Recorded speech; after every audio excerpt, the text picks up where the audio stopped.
Congress గాలిలోను station గన్పురు ప్రజలు తనను గెలిపించారన్నారు MLA Kadiyam Srihari.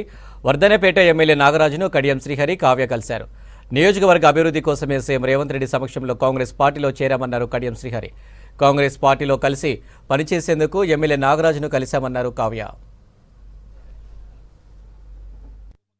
రాష్ట్రంలో కాంగ్రెస్ పార్టీని బలోపేతం చేయాలని, దేశవ్యాప్తంగా బీజేపీ మతోన్మాదాన్ని అడ్డుకోవాలి అంటే అది ఒక కాంగ్రెస్ పార్టీతోనే సాధ్యమవుతుందని, దేశవ్యాప్తంగా మైనార్టీలపైన, దళితులపైన జరుగుతున్న దాడులను అడ్డుకోవడంలో కాంగ్రెస్ పార్టీయే ముందుంటుందని సోనియా గాంధీ గారు, రాహుల్ గాంధీ గారు, ఖర్గే గారు వీరందరి నాయకత్వంలోనే అది సాధ్యమవుతుంది.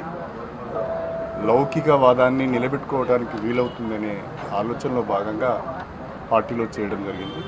దానికి తోడు నియోజకవర్గాన్ని కూడా అభివృద్ధి చేసుకోవాల్సిన అవసరం ఉన్నది. నా నియోజకవర్గ ప్రజలు ఎంతో నమ్మకంతో మొన్నటి ఎన్నికలలో కాంగ్రెస్ పార్టీ గాలిలో కూడా నన్ను గెలిపించారు. ఆ ప్రజలకు న్యాయం చేయాల్సిన అవసరం ఉన్నది, ఆ నియోజకవర్గానికి కూడా న్యాయం చేయాల్సిన అవసరం ఉన్నది. అన్నీ ఆలోచించి ఒక నిర్ణయం తీసుకొని కాంగ్రెస్ పార్టీలో చేరడం జరిగింది. కాంగ్రెస్ పార్టీలో చేరిన సందర్భంగా నిన్న వరంగల్కి వచ్చాము. ఈరోజు మన వర్ధనపేట ఎమ్మెల్యే నాగరాజు గారిని కలుద్దామని, వారి ఆశీర్వాదం తీసుకుందామని మేమిద్దరం రావడం జరిగింది. సార్ సంపూర్ణంగా సహకరిస్తారని మమ్మల్ని స్వాగతించారు కాంగ్రెస్ పార్టీలోకి.